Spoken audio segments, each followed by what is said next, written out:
Article 14 में हमने article 14 के जो टैगलाइन है उसको देखा, उसके बाद हमने रूल ऑफ लॉ देखा, नेचुरल जस्टिस को देखा। अब इसमें एक चीज़ और आती है जिसे हम परालिंगी या ट्रांसजेंडर बोलते हैं। इनको विधिक संरक्षण के अधिकार के बारे में बात की गई है। इसमें आप ये पूरा पैराग्राफ देखिए, ये बात करता है आपके विधिक संरक्षण की। आर्टिकल 14 में जो कि इक्वालिटी बिफोर लॉ की बात करता है, उसमें पर्सन शब्द में ट्रांसजेंडर को भी शामिल किया गया है। यानी कि सुप्रीम कोर्ट ने कहा है कि जो आर्टिकल 14 है उस व्यक्ति शब्द पुरुष या महिला तक ही सीमित नहीं है। यानी जो व्यक्ति शब्द दिया गया है उसमें केवल आप व्यक्ति में या तो पुरुष या महिला को ही शामिल नहीं करेंगे, बल्कि एक केस आया था, मतलब NALSA versus union of India का एक केस था जो 2014 में आया। सुप्रीम कोर्ट ने इसमें कहा कि इनको एक एज ए थर्ड जेंडर इनको रिकॉग्नाइजेशन मिलनी चाहिए। जो किन्नर जिन्हें हम बोलते हैं, जो एक नेचुरली डिसऑर्डर होता है ह्यूमन बॉडी में, जो इसमें उन पर्सन्स का किसी भी तरह का कोई इन्वॉल्व नहीं होता है, उसके बाद भी उन्हें सोसाइटी में हर तरह की चीज़ों को झेलना पड़ता है और वो कहीं ना कहीं अपने आप को पीछे पा रहे हैं। इन सभी चीज़ों में वो अपने आप को आगे नहीं ला पा रहे हैं ड्यू टू सोशल प्रेशर।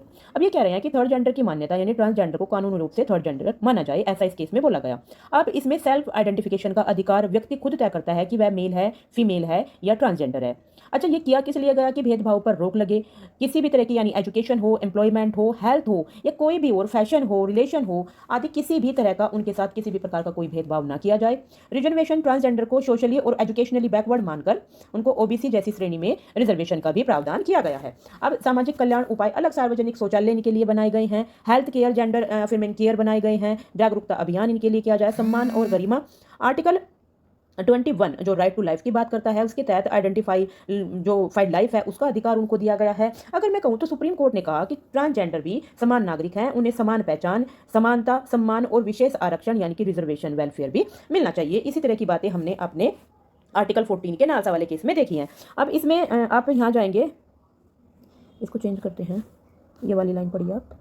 ये वाली लाइन कह रहे हैं कि आर्टिकल 14 में व्यक्ति जो आर्टिकल 15 में जो सिटीजन है उसमें सेक्स जो लिंग है, और इसी प्रकार के आर्टिकल 16 में भी इन्हीं शब्दों का प्रयोग किया है जो कि जेंडर नेचुरल है। स्पष्ट रूप में मानव प्राणियों के संदर्भ में लेते हैं उनके अंतर्गत हिजड़े या अभयलंगी, जो हमारे यहाँ एक शब्द बोला जाता है, ये जो सुनने में भी अच्छा नहीं लगता, इसलिए पुल्लिंग और स्त्रीलिंग तक सीमित नहीं है। जो नेक्स्ट वाली स्लाइड हमारी है, एक बार मैं आपको दिखा देती हूँ। इसमें ये जो नेक्स्ट वाली स्लाइड है इसको हम कल डिस्कस करेंगे। Thank you.